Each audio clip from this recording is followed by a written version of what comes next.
सागर में इस भव्य कार्यक्रम के साथ अब सत्ता का संग्राम और तेज होगा। एमपी के चुनावी माहौल में पीएम मोदी अपने अंदाज में दिखे। प्रधानमंत्री ने 100 करोड़ से बनने वाले संत रविदास मंदिर की आधारशिला रखी तो चारों दिशाओं से निकाली गई संत रविदास समरसता रैली का समापन भी हुआ। अब ये सब महज संत रविदास के सम्मान में हो रहा है, ऐसा भी नहीं है। इसका मकसद उस दलित वोट बैंक को साधना है जो सत्ता की कुर्सी पर बैठा भी सकता है और गिरा भी सकता है।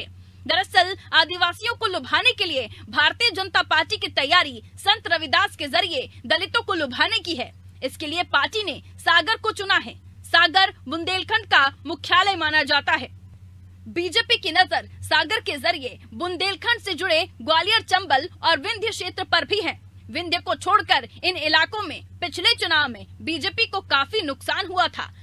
लिहाजा इतने बड़े वोट बैंक को सूबे की सत्ता में बैठने का सपना रखने वाला दल हरगिज भी छोड़ना नहीं चाहेगा। बीजेपी भी इसी जुगत में है। देश की इसी साझी संस्कृति को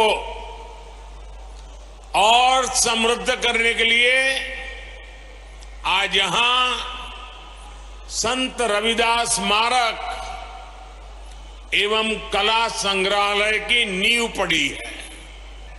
मैं विश्वास से कहता हूं कि आज मैंने शिलान्यास किया है, 1-1.5 साल के बाद मंदिर बन जाएगा तो लोकार्पण के लिए भी मैं जरूर आऊंगा। संत रविदास जी महाराज भारत को जोड़ने वाले संत थे। कोई जात नहीं, पात नहीं, ऊंचा नहीं, नीचा नहीं, छोट बड़ सब संबसे। कोई छोटा नहीं, कोई बड़ा नहीं।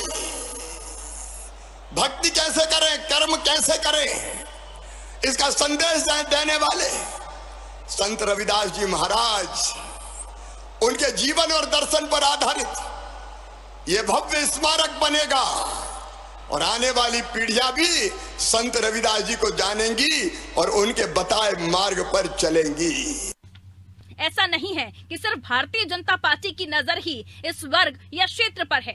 कांग्रेस पार्टी भी दलित वर्ग को खुद से जोड़ने की कवायद में लगी हुई है। कांग्रेस ने दलित समाज को लुभाने के लिए अपने सबसे बड़े दलित चेहरे और पार्टी के अध्यक्ष मल्लिकार्जुन खड़गे को आगे किया है। सागर में ही कांग्रेस पार्टी ने प्रधानमंत्री मोदी की सभा के अगले ही दिन खड़गे की सभा का कार्यक्रम रखा था। हालांकि ऐन मौके पर इस सभा को आगे के लिए टाल दिया गया, लेकिन अब मोदी के सागर दौरे पर कांग्रेस हमलावर है। आज उन्हें भारतीय जनता पार्टी को आज सब कुछ याद आने लगा, संत रविदास याद आने लगे। वो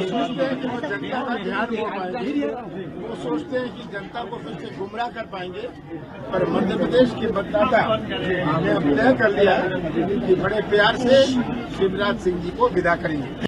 मध्य प्रदेश में चुनावी माहौल है, ऐसे में हर घटना और कार्यक्रम के राजनीतिक मायने भी हैं। दरअसल प्रदेश की 230 विधानसभा सीटों में से 35 सीटें दलित समाज के लिए आरक्षित हैं। पिछले विधानसभा चुनाव में बीजेपी को एससी के लिए आरक्षित 35 सीटों में से 18 हासिल हुई थी। बीजेपी की तैयारी है कि उन 18 सीटों को तो सुरक्षित रखा ही जाए, साथ ही साथ नई सीटों को जोड़कर जीत को सुनिश्चित कर लिया जाए। हालांकि वो अपनी रणनीति पर कितनी कामयाब होगी ये चुनाव में साफ हो जाएगा। ब्यूरो रिपोर्ट, अनादि टीवी। नमस्कार, मुद्दा तो है मैं आपका स्वागत है। मैं हूं आपके साथ ब्रजेश चौक से। आज मुद्दा है संत से सधेगा समाज। सागर में संत रविदास का मंदिर बनेगा। रिपोर्ट में आपने देखा कि पीएम मोदी ने मंदिर की आधारशिला रखी, लेकिन चुनावी साल में मंदिर निर्माण के मायने निकाले जा रहे हैं। इस कार्यक्रम को दलित वोट बैंक को साधने का तौर पर देखा जा रहा है। जाहिर है कि 17% वोट बैंक इस वर्ग का है, इसलिए बीजेपी इस पर फोकस किए हुए। हालांकि कांग्रेस सागर में पीएम मोदी के दौरे को लेकर हमलावर है और कई आरोप भी लगा रही है। लेकिन सवाल यह है कि क्या संत रविदास के सहारे बीजेपी दलितों को साध पाएगी? क्या कांग्रेस के पास वो प्लान है जो दलितों को उसकी तरफ आकर्षित करेगा? सवाल तो यह भी है कि इस बार दलित किसका साथ देकर उसे सत्ता के सिंहासन तक पहुंचाएगा। आज इन्हीं सवालों पर चर्चा करेंगे और इस चर्चा में हमारे मेहमान हैं। चलिए उनसे परिचय करा देता हूं। सनवर पटेल हैं, बीजेपी प्रवक्ता। सुरेंद्र चौधरी हैं, कांग्रेस प्रवक्ता। अनिल सिरवैया, वरिष्ठ पत्रकार हैं। तीनों मेहमानों का बहुत बहुत स्वागत है। चौधरी साहब, शुरुआत आपसे ही करेंगे। एक छोटा सा सवाल, क्या संत रविदास का मंदिर बनना चाहिए या नहीं बनना चाहिए? बनना चाहिए, आप इसके पक्ष में हैं कांग्रेस? किसी भी संत महात्माओं का मंदिर बने, बिल्कुल बनना चाहिए। तो मंदिरों से सिर्फ बनना है, इसके पक्ष में है चौधरी जी, आप ही कह रहे हैं बनना चाहिए, तो फिर सियासत क्यों हो रही है? क्यों सवाल खड़े किए जा रहे हैं कि चुनावी साल में बनाया जा रहा है? डॉक्टर जी, मैं बोलूं, सबसे पहले तो मैं चाहता हूं कि बहुत बढ़िया चैनल है आपका, बड़ा चैनल है, और आपने पक्ष की जगह हमें अवसर दिया, आपके लिए धन्यवाद। मैं ये कहना चाहता हूं, पहले बोलने का अवसर दिया इसके लिए धन्यवाद दे रहा हूं जी। और मैं कहना चाहता हूं कि आज यहाँ जो मंदिर बनाया जा रहा है, ये निश्चित ही स्वागत योग्य कदम है, मैं इसकी कोई आलोचना नहीं करना चाहता मैं, लेकिन ये जिम्मेवारी से कहना चाहता हूं कि राजधर्म का भी पालन सरकारों को करना चाहिए। धर्म का पालन अकेले करने से पूरा का पूरा समाज या साम्राज्य, सारी की सारी चीजें नहीं चलती। राजधर्म, लोकतंत्र में जो राजधर्म का उत्तरदायित्व राज्य की सरकार को, भारत की सरकार को, इनके बैठे नुमाइंदों को दिया गया है। सनातन धर्म में जितने भी संत महापुरुष महात्मा हुए हैं, इन महात्माओं ने सनातन धर्म में हमको यह सिखाया है, सनातन धर्मियों को, कि आपको हर एक जो सत्ता पर बैठा व्यक्ति है, सत्ताधीश है, उसको राजधर्म का पालन करना चाहिए। राजधर्म क्या है? जो संत श्रोमणी गुरु महाराज जी ने अपनी वाणी में लिखा है कि समरसता होना चाहिए। समरसता में क्या होना चाहिए? क्या मध्य प्रदेश में सर्वाधिक कुपोषण का शिकार संभाग सागर नहीं है? क्या सबसे अधिक मध्य प्रदेश में अत्याचार की घटनाएं नहीं घट रही अनुसूचित जाति के इस समाज के? और इसी तरीके से, जिस तरीके से बेरोजगारी अगर सबसे ज्यादा है तो इसी समाज के और इसी संभाग के लोगों के बीच में है मध्य प्रदेश में, तो कैसे समरसता आएगी? कैसे महात्मा जी का संत की वाणी को हम कह सकते हैं कि परिपूर्ण हो रही है? यह इस तरीके से जो आज गैर बराबरी तमाम सारे क्षेत्रों में, उद्योग के क्षेत्र में, यहाँ तक मैं कहना चाहूंगा, पिछले साल माननीय मुख्यमंत्री जी ने स्वयं इस प्रदेश की सरकार में आने के लिए संत श्रोमणी गुरु रविदास जी के नाम पर उत्पादन सह बुनकर सहकारी समिति अंतव्यवसायी वित्त विकास निगम के माध्यम से संचालित की कि हम इन बच्चों के, समाज के लोगों को रोजगार देंगे, बेरोजगारी दूर करेंगे। लेकिन जैसे ही 18 में सरकार इनके हाथ से गई, इनने वो योजना बंद करके खुद के नाम पे रख ली। संत श्रोमणी गुरु रविदास जी के नाम की हो योजना, चाहे संत महर्षि वाल्मीकि जी के नाम की हो, संत कबीरदास जी के महाराज के नाम की हो, बाबा साहब अम्बेडकर साहब के नाम की हो, महात्मा फुले के नाम की हो, इनको चुनाव आता है तो संत महात्मा महापुरुष याद आते हैं, उनके नाम की योजनाएं आती हैं याद, उनके नाम पे संचालित करते हैं। सरकार बनाने के बाद तत्काल उन योजनाओं को एक तरफ कर देते हैं, उनका नाम निशान सरकारी रिकॉर्ड से मिटा के खुद मुख्यमंत्री नाम की योजना बना लेते हैं शिवराज सिंह चौहान। यह इनकी कथनी और करनी है जो सरकारी प्रमाण है। मैं प्रमाण से और जिम्मेवारी से ये आरोप कर रहा हूं। ठीक है चौधरी जी, इन आरोपों का जवाब ले लेता हूं, फिर दूसरे दौर में भी आपके पास लौटूंगा। पटेल साहब, वो कह रहे हैं राजधर्म का पालन नहीं हो रहा है, समरसता नहीं दिख रही है, जो योजनाएं संतों के नाम पर रखते हैं वो सरकार में आने के बाद भूल जाते हैं, बंद कर दी जाती है, नाम बदल दिए जाते हैं। ऐसा भेदभाव क्यों? स्वागत किया है मंदिर बनाने का। देखिए ब्रजेश जी, उनके बयान को मैं गौर से सुन रहा था, उनके बयान में ही दोहराभास है। उन्होंने कहा कि ये 2018 में सरकार में आए और इन्होंने योजना का नाम बदल दिया। अभी कौन आए थे, क्या हुआ था, किसने योजनाएं बनाई, ये पूरे मध्य प्रदेश की जनता जानती है। योजनाओं को बंद करने का काम कांग्रेस की सरकार ने किया 15 माह की सरकार में, और पुनः योजनाओं को, जनहितैषी योजनाओं को प्रारंभ करने का काम भारतीय जनता पार्टी की सरकार ने किया। आज जब लाडली बहना को 1000 रुपए मिल रहे हैं, जो बढ़कर 3000 रुपए की ओर जाने वाले हैं, वो पेट में दर्द है कांग्रेस की। आज संत रविदास जी का मंदिर क्यों बन रहा है? आपने क्यों नहीं बनाया? आप लगभग 50 साल सत्ता में रहे, आपने क्यों याद नहीं किया समाज के मानकों को? आपने उनकी स्थापना की और क्यों ध्यान नहीं दिया? आपने कभी शंकर शाह जी को याद किया? आपने कभी रघुनाथ शाह जी को याद किया? आपने कभी रानी कमलावती जी को याद किया? आपने पद्मावती जी को याद किया? क्या आपने भगवान बिरसा मुंडा जी को कभी समाज में स्थापित करने का काम किया? जिन लोगों ने अपना सारा जीवन समाज के लिए न्यौछावर कर दिया, टांटिया मामा भील, ऐसे तमाम समाज के मानक जिनको भारतीय जनता पार्टी उन मानकों को स्थान देने का काम करती है, उनको याद करने का काम करती है, उनको अनुसरण करने का काम करती है, कांग्रेस के पेट में दर्द होता है, क्योंकि कांग्रेस सिर्फ एक परिवार को याद करने का काम करती है। इस देश में 200 से ज्यादा बड़े संस्थान सिर्फ एक परिवार के नाम पर है। चित्रकूट का जो आदिवासी विश्वविद्यालय है वो भी किसी जनजाति आदिवासी भाई बहन के जो प्रतिमान है उनके नाम पर नहीं है, वो भी उसी परिवार के नाम पर है। तो ये सिर्फ एक परिवार की परिक्रमा करना जानते हैं, इनको समाज के मानकों से कोई मतलब नहीं है। सामाजिक समरसता के प्रतीक जिन्होंने छोटे बड़े के भेदभाव को खत्म किया, आज ऐसे संत रविदास जी महाराज के मंदिर की यहाँ आधारशिला रखी गई है। मैं धन्यवाद देता हूँ और अभिनंदन करता हूँ। स्वागत तो वो भी कर रहे हैं ना पटेल साहब, देश के प्रधानमंत्री उन्होंने अच्छा कदम है, लेकिन संत जी के मार्ग पर भी चलना चाहिए, उसका अनुसरण भी करना चाहिए। समाज में जो भेदभाव है उसको भी दूर करने की जिम्मेदारी सरकार की है। देखिए ब्रजेश जी, निश्चित रूप से भारतीय जनता पार्टी ही एक ऐसी पार्टी है जो अंत्योदय के लिए काम करती है। वो उसने किसी वर्ग के लिए काम करने की बात नहीं की। अंत्योदय समाज के अंतिम व्यक्ति के उत्थान का, जो अंतिम पंक्ति में खड़ा है उसको आगे लाने का। तो ये भारतीय जनता पार्टी जो सबका साथ सबका विकास, ठीक है, और बाद में सबका विश्वास और सबका प्रयास के लिए काम करती है, और कांग्रेस पार्टी एक परिवार के लिए काम करने वाली। ठीक है, छोटा सा जवाब ले लेता हूं चौधरी जी से, फिर मैं अनिल जी के पास जाऊंगा। चौधरी जी, सिर्फ एक परिवार का गुणगान है, बाकी जो संत हैं, जो महापुरुष हैं, उनको स्थापित करने का, समाज में सम्मान दिलाने का काम बीजेपी कर रही है, और जो संत रविदास जी की कल्पना है, जो उनके विचार थे, उसी अनुसार काम कर रही है, अंतिम व्यक्ति तक योजनाओं का लाभ पहुंचाना। आज जो यह हुआ है, आज का यह इतिहास में रचा जाने वाला काम यह हुआ है कि गुरु रविदास जी कभी प्रसन्न नहीं होंगे इस काम से। गुरु रविदास जी कहते हैं कि छोटे बड़े सब संपत्ति हैं। आप गुरु रविदास जी का मंदिर 100 करोड़ का बनाते हैं, आप महर्षि वाल्मीकि का मंदिर 1 करोड़ का बनाते हैं, आप संत कबीरदास जी का मंदिर 2 करोड़ का बनाते हैं, आप लव कुश जी का मंदिर 10 करोड़ का बनाते हैं, आप हमारे ब्राह्मण समाज के मंदिर जो महर्षि तुलसीदास जी इनका मंदिर आप 5 करोड़ का बनाते हैं। तो ये गैर बराबरी है। आप संतों में आंकलन अब इसमें लागत पे आपने गैर बराबरी कर दी चौधरी जी, कुछ तो सामान्यता रखिए ना।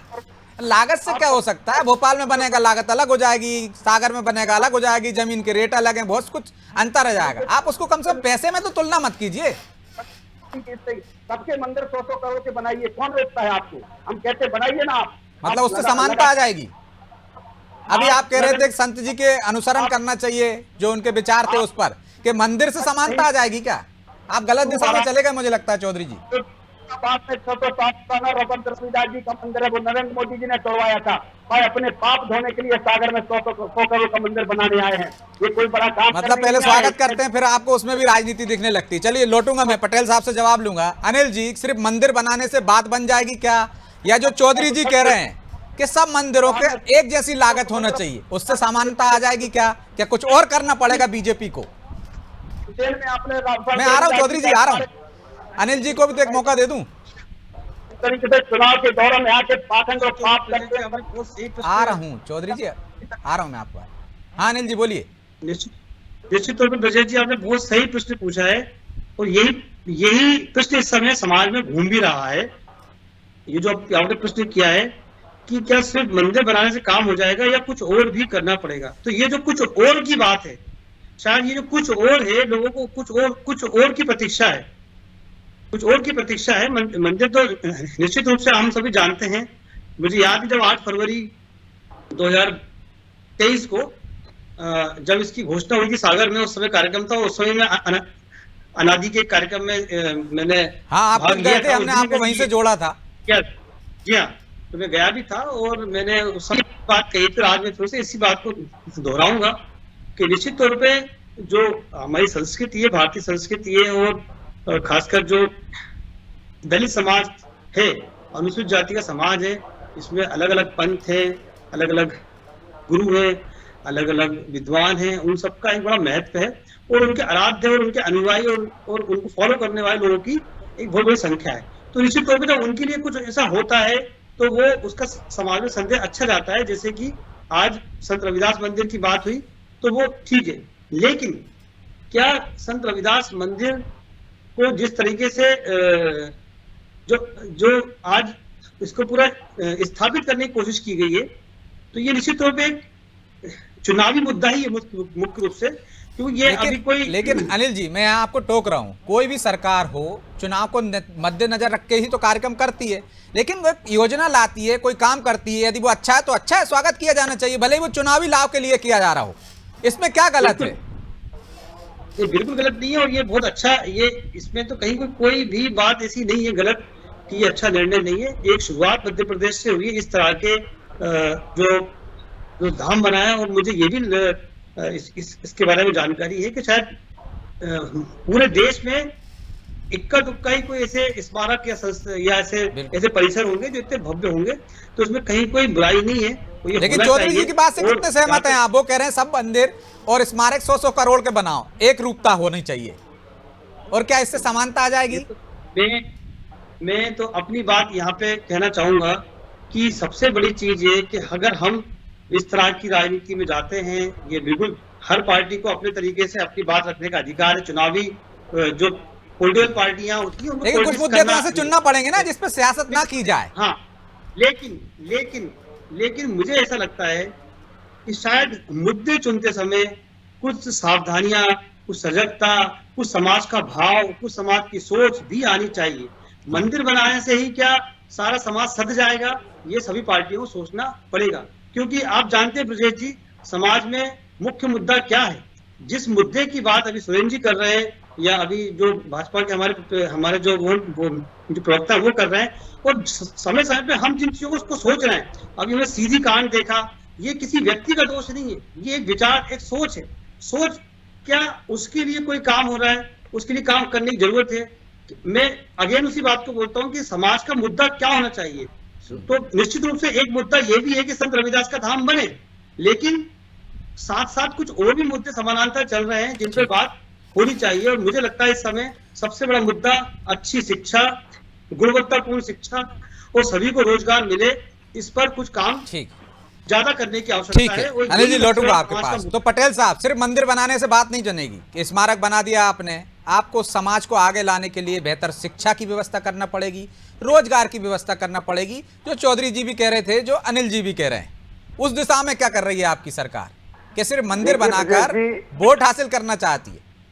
ब्रजेश जी, भारतीय जनता पार्टी की सरकार जहां जहां भी है, और खास करके मध्य प्रदेश में 24 घंटे 365 दिन कैसे हमारा समाज समृद्धशाली बने, कैसे मध्य प्रदेश आत्मनिर्भर बने, मजबूत बने, इस बात की सदैव फिक्र करने का काम करती है, इस पर काम करती है। और उसी का परिणाम है कि कांग्रेस की 2003 की सरकार, 3 तक की सरकार, जिसमें प्रति व्यक्ति मध्य प्रदेश वासियों की आय 11,000 होती थी, आज 1,40,000 रुपए प्रति व्यक्ति आय है। मैं आपत्ति और घोर आपत्ति अपनी दर्ज कराता हूं आपसे।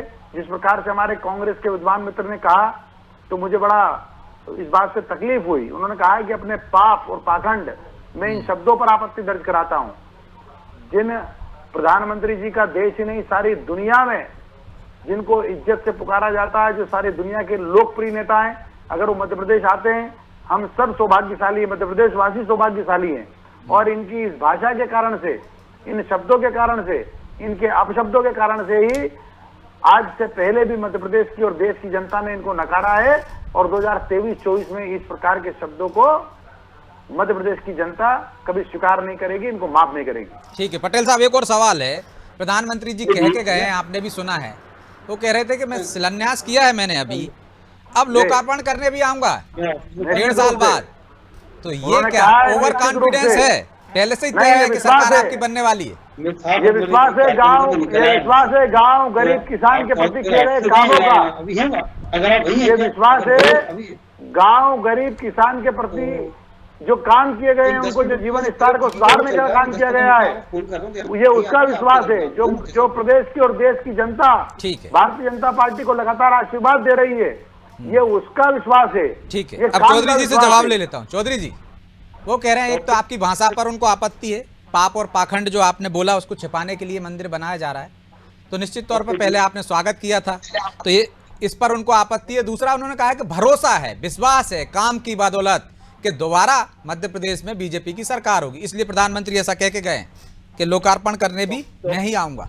तो आप अपने सवाल पे जाइए। जो सवाल आपने विद्वान प्रवक्ता हमारे भाजपा के पूछा था वह उससे बचते हुए नजर आ रहे हैं। जो सवाल का जवाब ना देते हुए इधर उधर की बात कर रहे हैं। मैं बड़ी जिम्मेदारी से आरोप लगा रहा हूँ, नरेंद्र मोदी साहब दिल्ली में प्रधानमंत्री हैं, उनके रहते हुए 600 साल पुराना हमारा गद्दी नसीब जो हमारे संत शिरोमणि गुरु रविदास जी मंदिर का टूटा, वह मंदिर तोड़ा नरेंद्र मोदी जी ने।